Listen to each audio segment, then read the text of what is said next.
fielding coach of the Indian team. He's donned multiple hats. He's had a very successful coaching career over a number of years right now, almost spanning 2 decades, in fact, where he has climbed up the ladder. And that's whom we are going to be talking to, R. Sridhar. Namaskaram andi, ela unnaru? Hello, How are you? Namaskaram, bagunnanu. How are you? Right. The one thing that I really envy you is that beautiful garden that you have over there, and those keeping drills that you showed us yesterday. And we just couldn't take our eyes off the garden. Even Dinesh mentioned that, but actually, I wanted to do it inside my house, but there was not much place inside my house, so I had to do it on my terrace. So yeah, I mean the garden just added beauty to it. That is something which I'm very fond of. It did. And there is one thing that a lot of people underestimate is that a fielding coach, a bowling coach, the support staff need to be as fit, if not more, than the players. So there's a lot of fitness routine that also goes into the kind of work that you do. I've seen your six packs, of course, during your various training sessions. So how hard is it to develop a physical regimen as a support staff? I think it's something which comes from inside. I think it's a passion. Right. Fitness is something whether you either want to be fit or you don't want to be. For me, it is something like, look, in my playing days, we didn't have the awareness to go and work out in a gym. So all we knew was running on the ground, and we knew a few exercises which we used to perform on the ground. But once I joined the NCA about 12 years back, then my awareness on fitness it really improved, and I'm very passionate about my fitness. Right. So, and my job requirement also really needs to be very active on the ground, giving 100%. In terms of whether it is a fielding session of almost 1.5 to 2 hours, which is the case with the Indian cricket team. And also I do a lot of throwdowns and help the boys in sessions and stuff like that. Absolutely. So yeah, I mean, it helps me both ways. It helps me I enjoy my fitness regime. So it's like being in a meditation form for me. So I like that. And two, it helps me in my work also. So yeah, that's what keeps me going. And that's what's clearly kept you very young as well. And I also know for a fact that you have an excellent rapport with almost every member of the Indian team, which is an incredibly remarkable thing to do. So how many guys have you been talking to during the lockdown? Have you been making those frequent video calls? What's been the scene? Look, it's been 5 weeks now, just touching 5 weeks since we started the lockdown. I thought I'd just leave them alone for a bit. First 4.5 weeks I just left them alone. They've had enough of me in the last 9 months. So just give them a break. And subsequently I just touched base with each one of them, just inquiring about their well-being.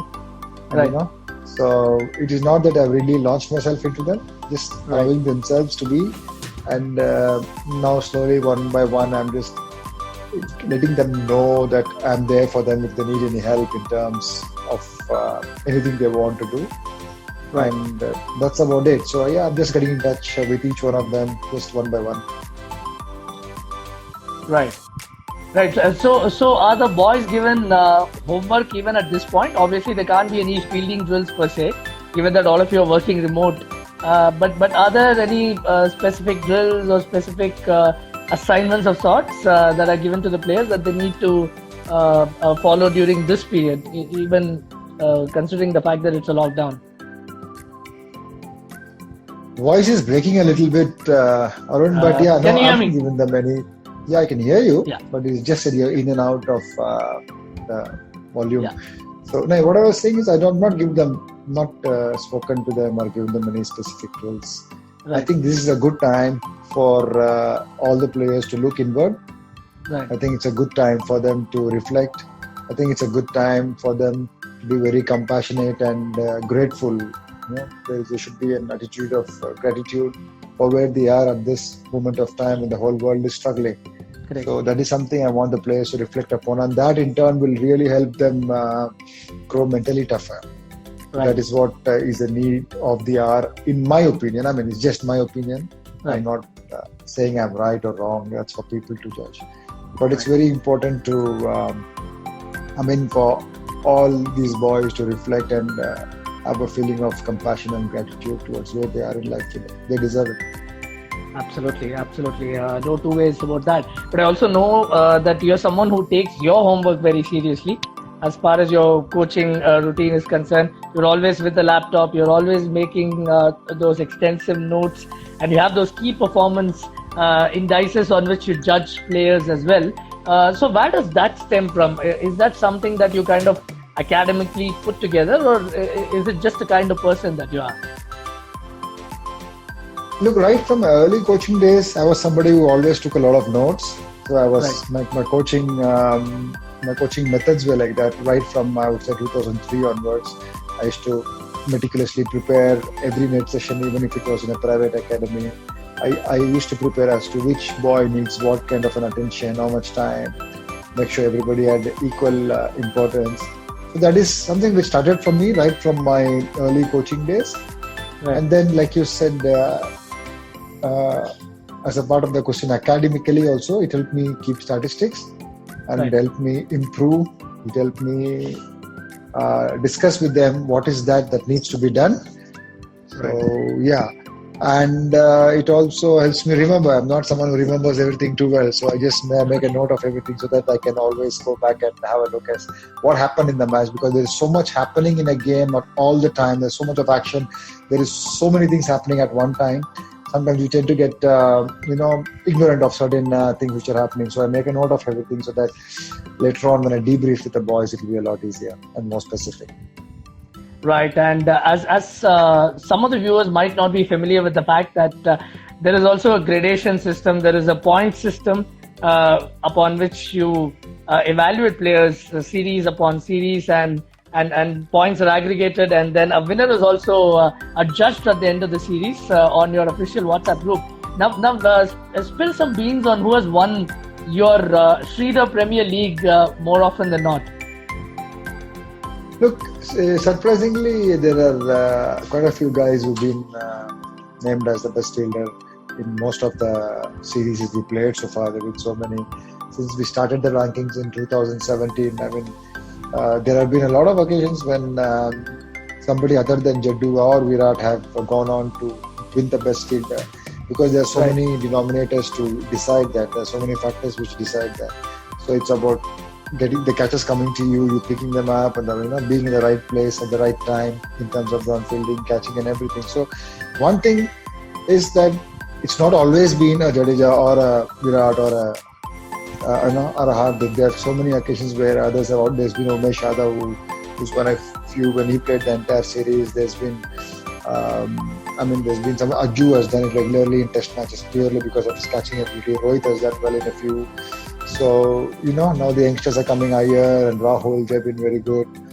So a lot of people have been part of it, but it is something which is good for the team. It is something which the boys like, knowing where they stand, how many balls they fielded, where all they fielded the balls. Also, it helps us get the right fielders in the right positions when we know these are the areas where so-and-so is fielding the ball.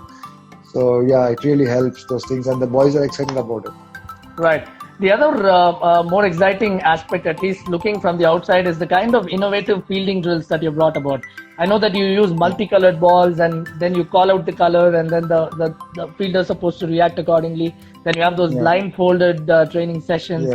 Yeah. So you have come up with a lot of unique fielding drills. So are these again things that stem only from you, or do you also rely on information that's coming from the players and then devise these programs accordingly? 100%. The player feedback is of utmost importance. So these things come as per the need arises, basically. Right. So, first of all, the feedback from the players as to what they want, that's very, very important. That is the number one thing. And then based on what are the challenges we are going to counter in the upcoming series, based on that, we try and get the best out of what we have. So, and plus, fielding is something, it can get a little bit mundane and monotonous on a long tour. So we need to, just have a few different drills so that the boys are still interested. At the same time, they want to improve their hand-eye coordination or the reaction skills, something which is very pertinent to closing catch. So yeah, most of this arrives from the feedback from the players and also from the need of the situation or the scenario. Right, and As far as the fielding coach is concerned, what tells you who occupies which hot zone?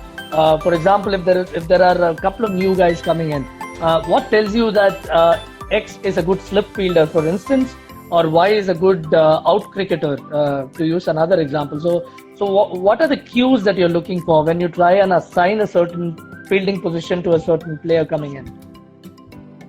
Two things. First, we just go into the history of the boy, where he's fielded. We just try and speak to the earlier coaches he's been through, maybe the India A or the IPL team coach or whatever, or at NCA. We just get a light history of the boy. And two, we have the fitness reports of the boys. So Right. we know his core fitness numbers, like whether he's good in 20 meter speed or whether he's somebody who accelerates very late but is very good for 40 to 50 meters, how good his shoulder is, whether he's a good hand-eye and reaction skills. So we have quite a bit of information on the kid who comes in. So based Right. on that, we try and develop him and use him in the right areas. Like somebody like Prithvi Shaw has got great hands, very Right. quick hands. He can be someone who will develop into a good closing fielder, provided he's got the interest. Right. I remember a couple of years ago or so, you did tell me about how Jasprit Bumrah, who probably started off as a not so great fielder, has consistently evolved, put in the hard yards. So when you evaluate fielders who are not particularly, say, naturals like Ravindra Jadeja, what is it that you're looking for in terms of 1%ers, in terms of those incremental improvements that they can effect? In the case of a Yuzvendra Chahal, who you have rightly mentioned has like very small hands and is disadvantaged in that regard, and also like a Jasprit Bumrah, who was not the greatest of fielders to begin with. Arun, there's a little bit of audio disturbance while you were asking Yeah, me the question, but I know you're asking me about Jasprit Bumrah. Jasprit Bumrah is a very, very good competitor. Right. He's a very fierce competitor and he doesn't like coming second. Right. That's how fierce competitor that he is. So that really helps him. Right. That really helps him, improve, because he's the kind of a boy who will not take mediocrity. Right. He will not take mediocrity as an answer. So when he found out that he was not amongst the best, even in terms of the fast bowlers we had in the team, so he worked very, very hard. Yeah. He put in a lot of effort, and in the first 2 years of his arrival into the team, he really improved. Right. He really improved, and then he was in and out because of some injuries and because of workload management. So that is an area where we are again working on. Hopefully, whenever we play the next series. But Bumrah has been a revelation because he's somebody who's got extremely good work ethics. Correct. And somebody who's got a lot of pride inside him. So he doesn't like being second best, which is a great thing. I mean, it's a great quality in a fast bowler. Right. One of the challenges that we see for fielding coaches, especially, is that in a T20 cricket scenario, especially when a lot of new players are coming in, a lot of players are being rotated.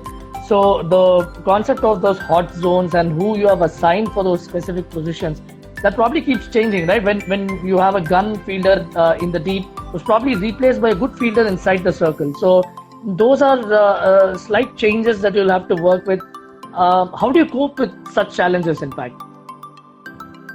I mean, before the match, we basically have an idea. We discuss with the captain and the wicketkeeper and the fielders generally themselves to be in the right positions as to whichever they feel they can contribute more to the team. And we can only work with what we have. That is the main thing. We can only work with what we have. So yeah, we nominate the fielders as to where I want them to be at most times during the early phase of the game or during the back end of the game. But again, if there's a left and right hander, there might be a little compromise in terms of if there's a left hand right hand combination batting. But otherwise, we are very particular about having the right fielder in the hot traffic zones. So that is something which we keep an eye on. And yeah, that's about it. And so it's very important, I feel like.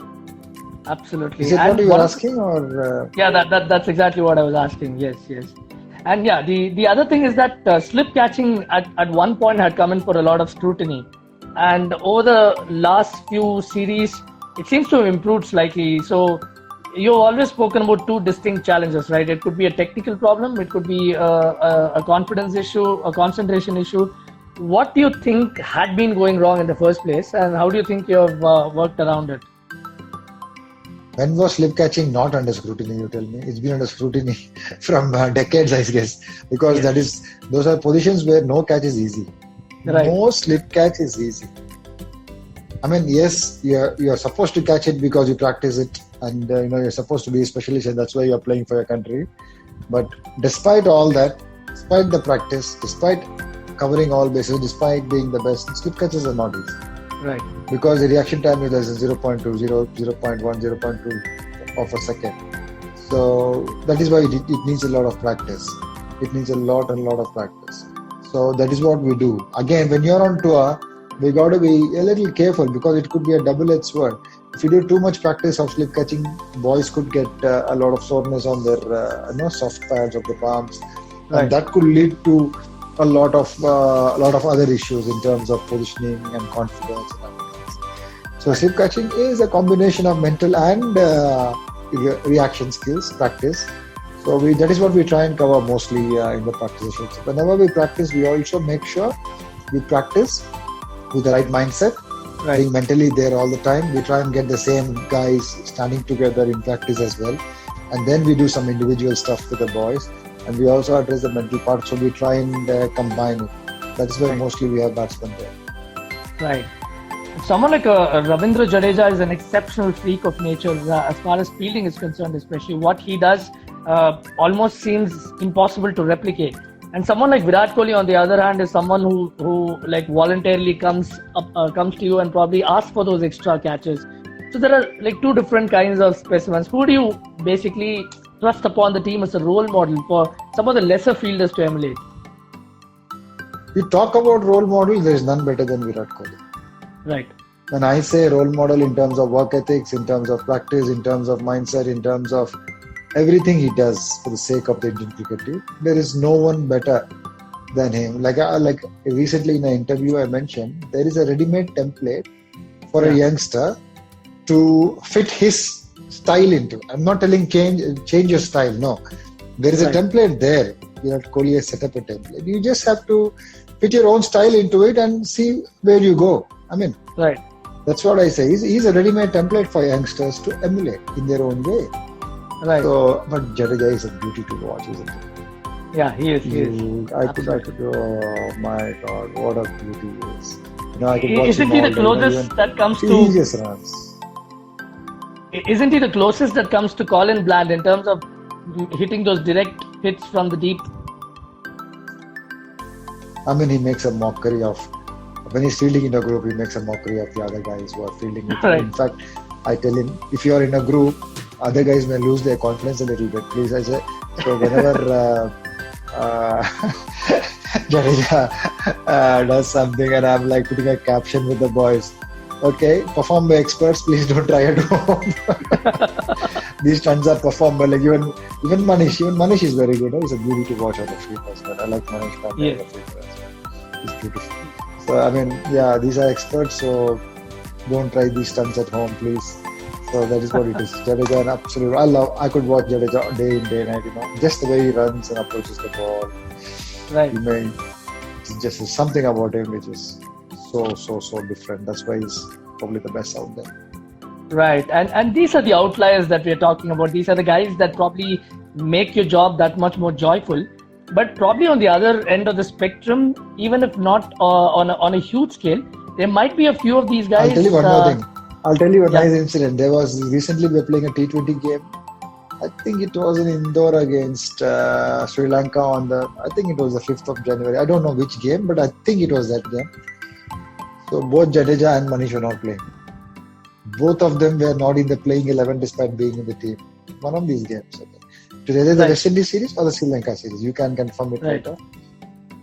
So Ravi Bhai was there and all of us were there. Jadu was there, Manish was there just before the toss. Or just after the toss, I think. So we knew they were not playing and So I went and I said, look, one thing is for sure, you may be the best fielder in the world, it won't guarantee your place in the playing 11. So let's accept the fact that you're not picked in the 11 for your fielding.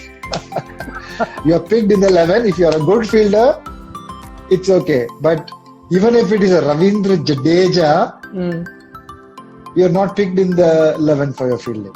Right. I mean, if your players were picked in the 11 for fielding, Manish Pandey and Jadeja would never sit out.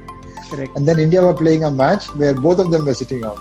Right. And I told them, look, this is what it is. But this is the fact. But it doesn't mean you let the guard down. You've got to keep the guard. You've got to prove to people why you are the best in the world. Yeah, this was a nice little thing which happened earlier this year. Right. But it's also interesting that under Ravi Shastri, under Virat Kohli, there's also been this greater emphasis on the first 11 comprising like the best possible fielders, right? That's one of the. How much has that helped you as a fielding coach? It's really helped. Ravi's emphasis on fielding has really helped, because even Virat's emphasis on the fitness and the intensity part of it, and Ravi's emphasis on fielding is really helped me develop fielders, because they know it's a non-negotiable. With Ravi Shastri, lack of effort is a non-negotiable. He takes no prisoners, like I said earlier. So is Virat. Lack of effort is straight on to me and telling me, Shri, this guy is not giving effort. And the boys know that. Every single cricketer in India knows that. So yeah, that makes my job easier and more interesting as well. That is what I love. Somebody who wants to come and work their backs off so that they can get better and contribute more for the team. So it happens, right. But in certain cases, against certain teams, you want to give youngsters a chance. You've seen, when a certain series, you'll have to make some compromises when you want to try out a few new guys. Yeah. You want to try out a Shivam Dube, you want to try out a Sanju Samson. So sometimes these two guys are just, these guys were just resting in that game. They were not dropped. Correct. But I was just taking their Mickey. I was just taking the Mickey and telling them, look. Yeah. So, I mean, that is, during those times, we'll have to make some exceptions. Otherwise, if it is an important series, if it is a marquee series or a tournament, there are no two ways about it. True. But see, I mean, given that most of the fielders that you have at your disposal are these young, hungry players who are like raring to go, but you probably have those exceptions as well, right? Who maybe don't have a natural inclination towards fielding as much as some of the other more accomplished fielders do. So as a fielding coach, how do you coax them into giving their best? How do you kind of imbue a love for fielding in them? It's a very good question. It's a very good question. I don't know if all the youngsters who come into the team come with an attitude of wanting to do everything for the time. I would doubt that kind of an attitude in the current youngsters. I'm being very honest with you. Right. So, but once they come into the team, they see the culture in the team, what's going on, what the seniors are doing, how the Ajinkya's and the Rohits and the Virat practice. And they're seeing how even Shami or even Bumrah is working hard on their fielding, and they're like, oops, this is the culture here, and that culture is very infectious, and that is something which the youngster should love to be in, the want of being, and then carrying that culture forward or becoming an important component of that culture. So that they see, and that really motivates it. That really motivates them. Yeah. Absolutely. But you've often spoken about the kind of things that you have learned from conversations with Dhoni. What are the things that have been huge takeaways for you, and that you follow on an everyday basis of sorts? I think the biggest thing I learned from Dhoni is to keep things simple. Okay. And how hard is that? Even in his lifestyle. How hard is that? Like they say, common sense is not very common. Keeping things simple is not very simple. Correct. So that is the biggest thing I learned from it. Deep thinker, he knows everything what's happening, but he keeps it very, very simple, and he's always ahead of the game. Always ahead of the game with his thinking. So that is something I learned from him. And his communication is outstanding with the players. Very precise, concise, what needs to be told, excellent. So I mean, the biggest thing I learned from him is to keep things simple. What a leader. He leads. He's someone who doesn't doesn't demand the respect. He's someone who just got the aura. People just tend to follow him.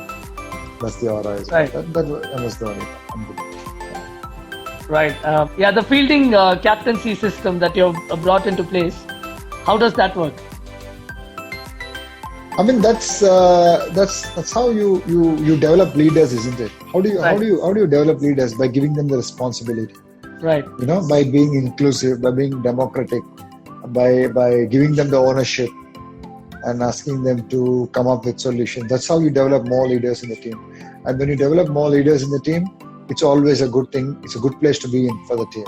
Absolutely. So that's how we give ownership to the boys. We educate them and we give them ownership. I mean, let me say, I'm just talking the example of Chahal. To me, Chahal is the most improved fielder in the last 2 years. Right. I mean, when he first, he started being a consistent part of the team. 2017, maybe Sri Lanka series and stuff like that. So I mean, to me, we gave him a lot of responsibility. First, we gave him time. Right. And he's somebody who's very competitive as well, and he's a very sharp brain. So to me, I mean, the way he improved leading up to the World Cup, there was a time when he was not playing every game because Jadoo came in after the Asia Cup. Jadoo came into the squad and during Hardik's injury phase, so we had to play Jadoo at 7, and then we could play only one wrist spinner in the 11. So there have been a few games which Chahal had missed out, but those are the days when he really put in a lot of hard work. He used to field before the game, that is before the toss along with the team. Then after the toss, he used to have a quick 15-minute, 20-minute session. Then again in the break, he used to ask for some more. So he worked his back off, and then you saw the difference in the World Cup. And then even in New Zealand recently, he was not playing a certain game.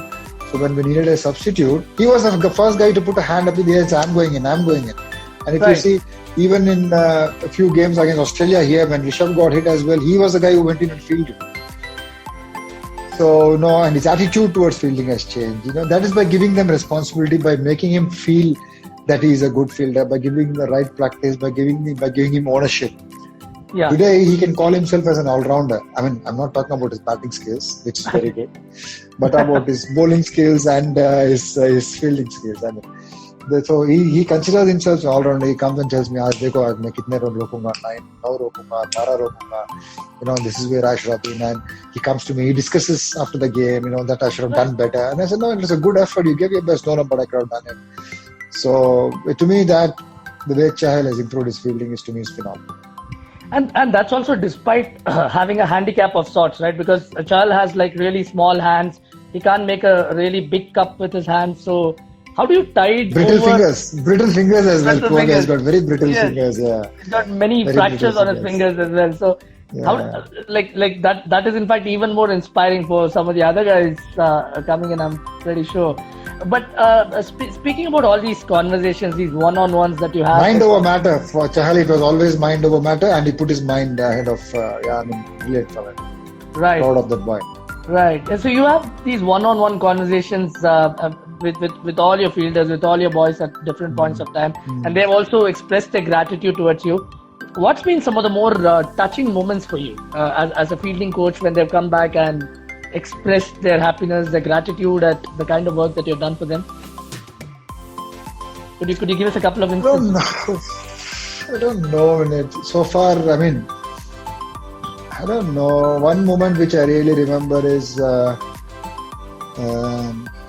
in 2016, after serving 2 years with the team, briefly for a couple of series I was not there with the team. Yep. The tour of West Indies and US, and fortunately I had gone with the India A team to Australia. Correct. In the same time.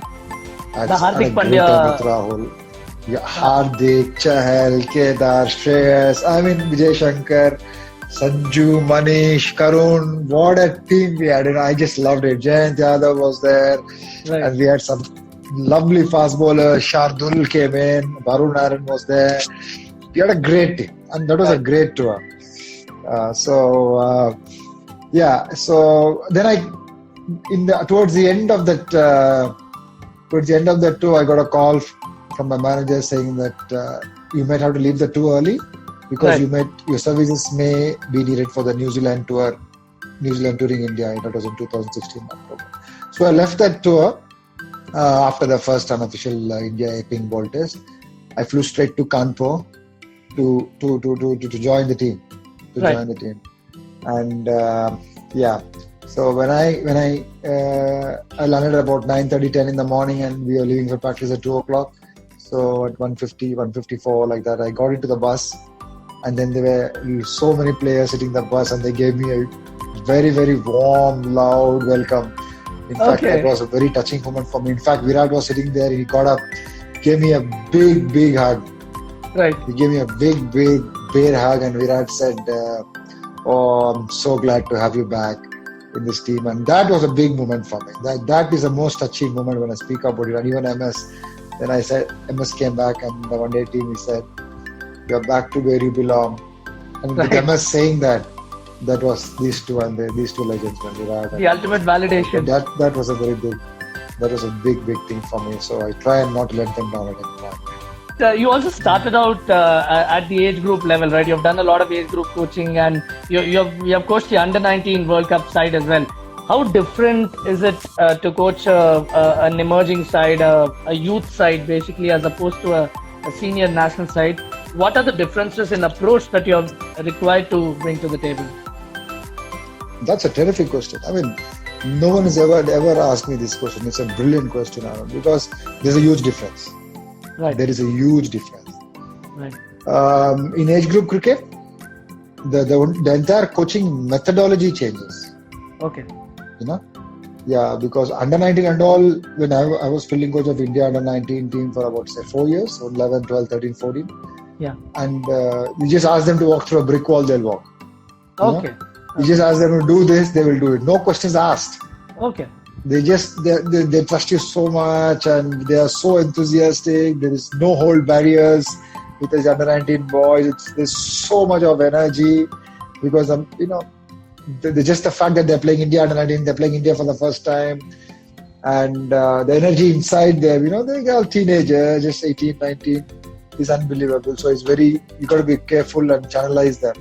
But when you're dealing with the elite athlete, right, it's a totally different your coaching strategy, your coaching methodology changes completely.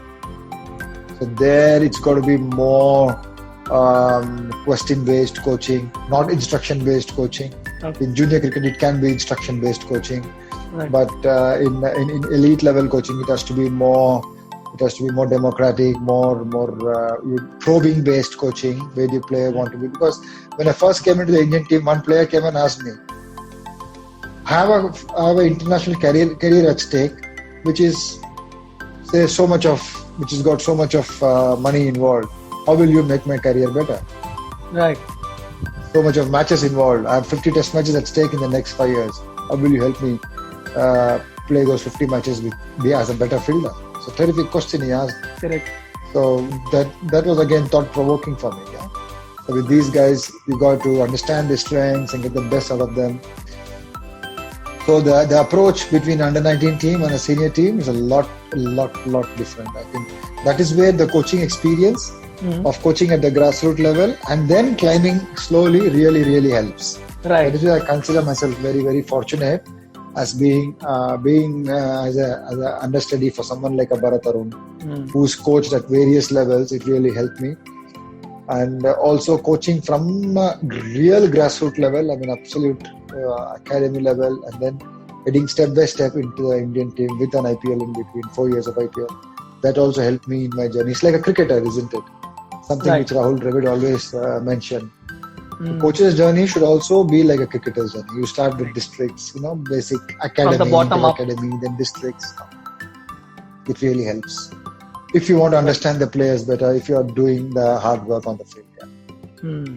Another interesting dynamic to your whole coaching career is your stint with Kings 11 Punjab, which again provides a whole new challenge where you just have a very limited window to work with the players in an IPL scenario. How was that challenge different and unique as opposed to the other two formats, the other two challenges that we have been talking about? I mean, Kings 11 Punjab, for me, those 4 years was a great journey for me. It was absolutely magnificent, yeah. I mean, when I joined, then the owners were so good to me. I still have a very good rapport with them. Keep in touch with them. And then me and Sanjay were the coaches when I first joined. So we knew each other very well even from before. That really helped. And there are a lot of boys, young boys whom I've worked with so much. Like there we had Pujit, we had Akshay, we had all these boys who I worked with. Shardul was there. There was Shivam. There were so many players. I don't know, I'm missing out names, but so that bonding was very good. And in IPL, you really can't do too much of technical coaching. You can just, give them some feedback as to what you can do, but there's very little time to, put them in the grind. Yeah. So it's all about making a few adjustments and giving them the confidence. Basically, top of work, their own strengths. Very little bit top of work, but you can give them a follow-up program so that when they come back, right. They don't go down in their skill sets. So that is something which we can do, but it's very difficult to make any major changes during our years. Right. Yeah. I was talking about Hanuma Vihari, for whom you have been a mentor of sorts for a long time, and he's spoken about how special it was when you were around when he scored his maiden Test 100. So that's a facet of yours that's lesser known. What kind of relationship do you share with players like Hanuma, for instance? Is it more like a dad and son relationship, or are you just best buddies of sorts? But with Vihari, you can the thing is, I don't judge him. With most of our players, I don't judge them. They can just come to me and be anything they want. They are what they are. But right. Vihari is someone, he came to my private cricket academy when he was 8 or 9 years old, and there is a story that he went to a certain coach, and that coach said, we should not waste our time. But then he came into my net, and I still remember very vividly, he played an on-drive. Right. He was 8 or 9 years old. There were some 11, 12-year-old boys bowling. He just hit a ball straight through mid-on. And I told the director of coaching that time, it was John Manoy, said, for this boy, definitely, he's got a spark. So, right. And then we put a bat in his hand. And that is, me and Vihari go back a long way. I'm glad he said that. I'm so happy that he says what he says about me, because I think I cannot take any credit for where he is today, because he's done that purely on his hard work and purely with his determination, and he's a stubborn kid, that kid. It's a positive quality to have sometimes, most of the times. We have a great relationship, and now we've been making decisions together. We talk a lot about various things, right from cricket. He's a cricket tragic.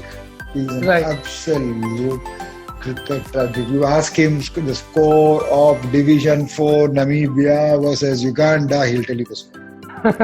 Okay. He will tell you the score. My God, that guy is an absolute cricket tragic. That's how involved he is with the sport. He will tell you about anything happening in the cricketing world. He's too sharp. Right. He's too sharp with his cricketing brain. Yeah. So I enjoy interacting with him. I learn a lot of things from him. When I talk to him, I learn a lot. I learn a lot of things from Vihari when I talk to him. Yeah. And during my formative years, I spent a lot of time with him. I must have thrown at least a million balls at him. Today my shoulder is bad. I think I'll blame him for that. Because he used to call me at any hour and tell me, sir, I want to bat. And I could never say no to him. He would say, sir, I used to have these league games, and when my game is washed out, he knows that my game is washed out. He'll say, sir, shall we go for practice? I said, no, man. It will be 11 o'clock in the afternoon. I'll just come from a washout game. He'll say, no bank, no, sir. We'll go for practice. I need to be so cool. And okay, I used to take it afternoon, 11:30. We used to hit till about 3 o'clock. And then we used to have the regular nets after that. And he used to ask batting again there also. I said, no, you can't bat. You just batted for 4 hours. So it used to be like that. So my shoulder's condition, definitely he's one guy to blame for it, definitely. And that time we didn't have the sticks as well. We didn't have the dog sticks or those robo arms, which Partha and Leverage make today. So it used to be only shoulder, and throw a million balls at him. So that's our relation, and it's a great story, Vihari's as well. How his mother has been such a great force behind him to what he is today. And it's a great story, and we have a great relationship. We can just talk anything under the sun, from the share market to anything. Right.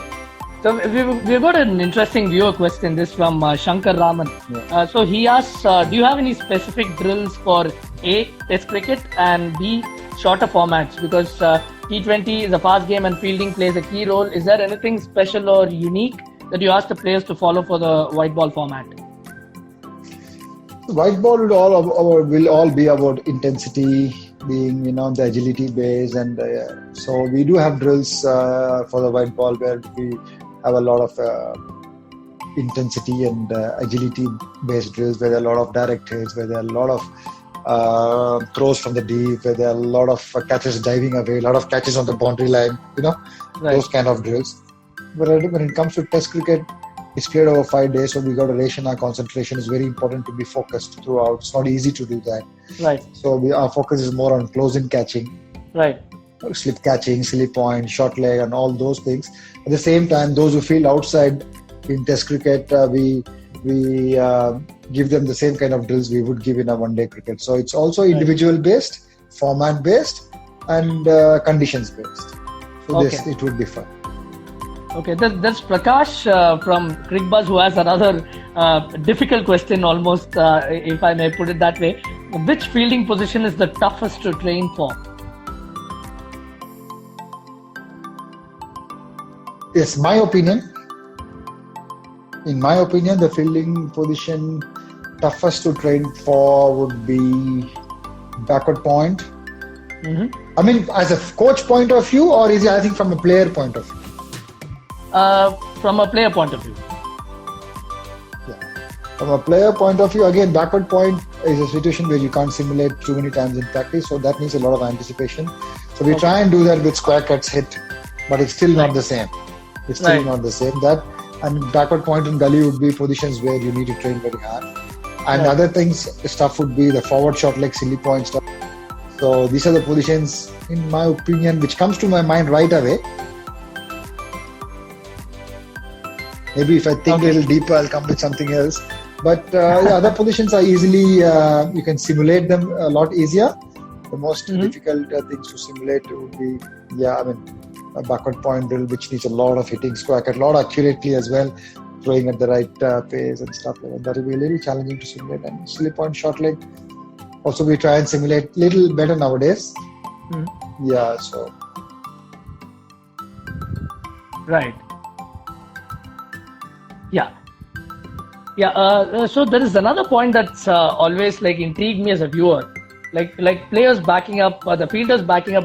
It almost seems like it's the most underrated facet of the game in itself. But it matters a lot.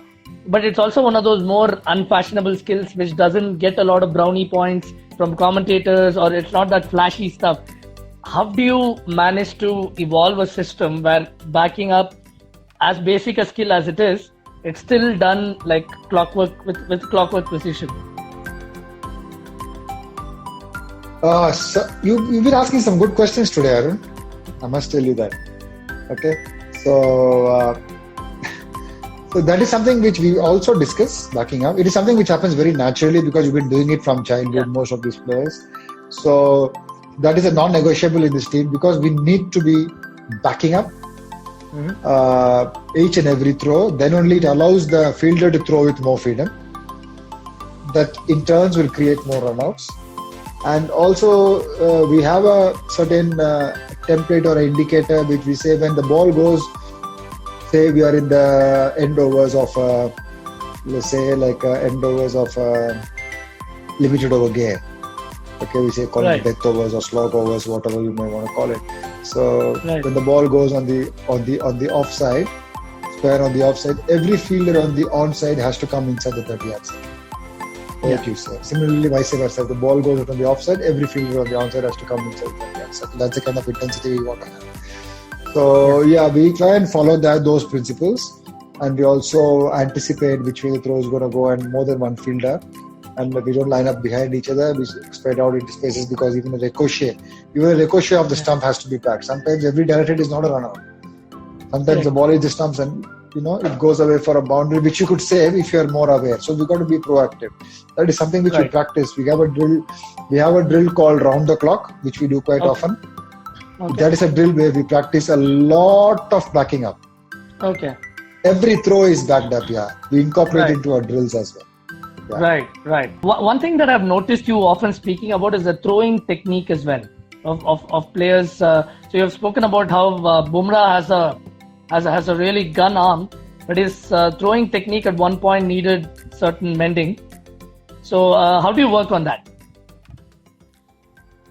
It's very important for fast bowlers to have a good throwing technique because their life depends on that shoulder of theirs. If that shoulder of theirs goes, then the expensive cars go, the big houses go, everything goes. They got to be careful Right. of that. So it's very important for a quality fast bowler like Bumrah to take care of your shoulder. I have this little saying in cricket which I learned from one of my fielding gurus. He used to say, "You catch with your eyes and you throw with your feet." Right. So it's very important to use your feet appropriately while throwing, like how we use our eyes while catching. Right. So that is something which I'm very, very particular about with all the boys. And also, I'm also very particular about the boys to develop a good arm path. A good Right. arm path increases your chances of hitting the stump. Doesn't guarantee that you will hit the stump, but it increases your the chances of hitting the stump. Right. So that is why I work on arm path, especially fast bowlers. I'm very particular about the way they throw because I want to safeguard their shoulders and strengthen it. If you Right. throw with the correct arm path, you end up actually strengthening. Okay. So yeah, that is something which I have studied, researched, and followed, and with success. So Right. yeah, that is something. Yeah, so I mean, then having said everything what I've said, then we have Manish Pandey, who's an absolute exception to the thumb rule. He can throw with great velocity from under his knees, and the ball travels like a rocket, and he's extremely accurate in what he does. So Right. Manish is an absolute exception to the thumb rule. Otherwise, I'm very, very particular about the arm path. So yeah, what I'm saying is, if there is somebody who's doing it differently, but doing it successfully, I won't change it. Right. As long as it is not injurious to him. But if somebody is doing it differently just to be different, but not getting anything out of it, then I would definitely recommend the player to change it. Whether to change it or not, it's up to him. Right. It's an individual choice. But you've always placed a lot of emphasis on man management per se with regards to speaking to fielders. But if you notice a repeat offender who's probably been dropping catches by the dozen over a series of matches, how do you deal with a situation like that? I first of all speak to the person, not the player. Right. I speak to the human being. That's a who's nice making distinction. mistakes. Okay. If you speak to the player, then you will end up, you'll end up criticizing, or I just go and speak to the human being. So, in what state of mind is? Why is that happening? Maybe I don't know something which is going on in his mind. Is he in a low level of mindset, or is he in a good level of mindset? Why it happens? What is the real reason?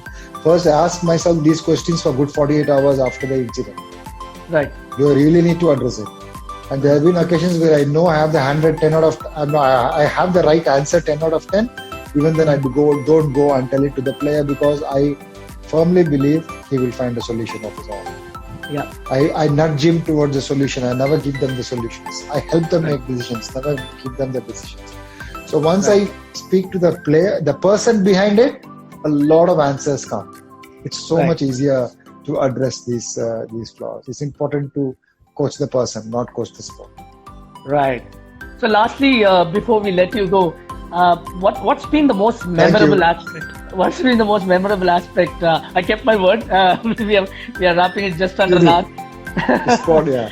Yeah, but what's the most wonderful takeaway for you across this journey that you've had for these many years with the Indian team, right at the pinnacle of your own game in itself? What's been the most memorable takeaway? I mean, the entire 6 years so far is a takeaway for me. Making great friends, knowing people, and we made so many memories, and hope to make more memories. Still some time left, hopefully, if things get well and everything is back on track. And everything is a takeaway from this. Getting to work with so many good coaches, getting to work with some superstar players, getting to know them, also knowing that they're also simple people. behind that superstar image. Yeah. Learning so much from these guys, and everything is a memory. Everything is a memory.